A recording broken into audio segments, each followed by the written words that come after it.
Now in the current example, the map method and the list of data, that is the list item, can be placed inside a separate function and you can assign it to JSX. We have seen a few tweaks with JSX earlier.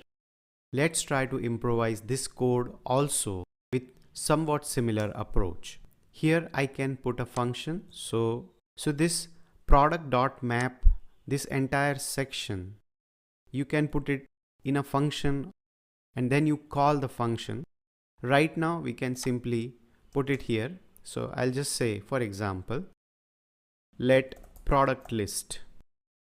Now this is going to be a kind of variable which will contain the JSX. So I put the parentheses and paste this product.map, this entire thing inside this JSX. So whatever this function is going to return, that we assign to this individual item.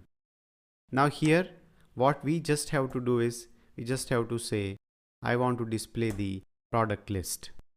That's it. So if you observe that this return statement, which earlier had a lot of code placed inside it, now we kept the entire code separately.